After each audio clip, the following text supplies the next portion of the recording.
Elisa, quero te ouvir também, por favor, sobre essa pesquisa, porque ela meio que corrobora um pouco do que o Datafolha vem trazendo. E o que eu até ia perguntar para o Pedro, mas já emendo aqui com você, por quê?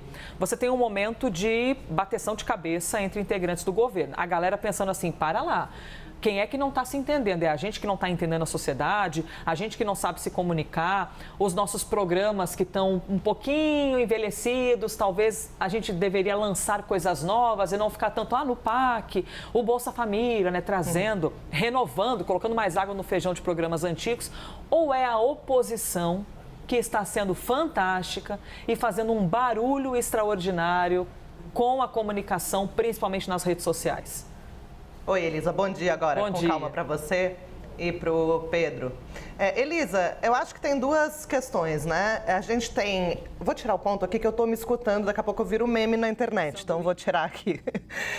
Elisa, acho que tem duas questões. O Pedro até, a gente já falou sobre isso aqui na CNN em outras ocasiões. Para o governo é muito... essa questão de colocar tudo em um problema de comunicação, que agora até houve uma troca na Secretaria de Comunicação da Presidência da República, e isso, em tese, deveria solucionar, né, esses problemas de comunicação do governo. Mas a gente viu que não é isso, né? E o que eu avalio é que a solução, né, para essa queda de popularidade do governo Lula, pior, né, dos seus 3 mandatos, ela depende de uma solução que impacte diretamente ali no dia a dia do cidadão. E isso, obviamente, passa pela queda dos preços nos supermercados, nos produtos dos supermercados, passa por uma queda no preço dos combustíveis, por exemplo. Então, não adianta o governo, para o brasileiro, né, não adianta o governo alardear, por exemplo, que a atividade econômica tem crescido, que o desemprego está em mínimas históricas, se isso não se refletir ali num impacto que ele vá sentir ali na pele, né? Sentir no seu dia a dia. Então, ele precisa, o governo precisa achar formas de essa percepção mais positiva em relação ao governo se refletir, então, no cotidiano do cidadão.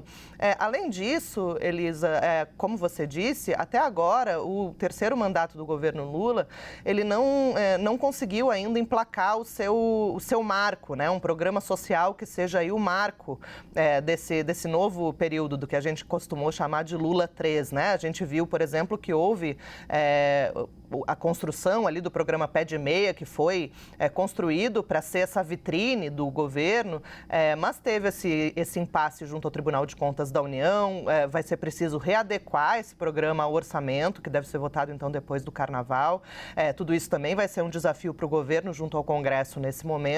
E aí, a partir disso, pode ser que esse programa acabe sendo, de fato, a marca desse governo Lula. Afinal, nos outros tinha, como você disse, o Bolsa Família, depois o Minha Casa Minha Vida, e nesse governo a aposta, então, é com o programa Pé de Meia. E aí, para fazer frente, né, Elisa e Pedro, a essa percepção negativa que tem mostrado as pesquisas, o Datafolha na sexta-feira e agora essa nova pesquisa que foi divulgada ontem, o governo vai ter que correr atrás para também colocar de pé outros programas sociais, né? Até fui ver aqui o que estava em discussão, né? Quais são as intenções daqui para frente. Eu vi que tem a questão, por exemplo, da farmácia popular, de ampliar a gratuidade dos medicamentos, a própria questão do desenrola rural, que quitando dívidas dos agricultores familiares, isso pode acabar se refletindo, então, numa queda nos preços dos produtos no supermercado. Também o programa Gás para Todos, ampliando aí também o acesso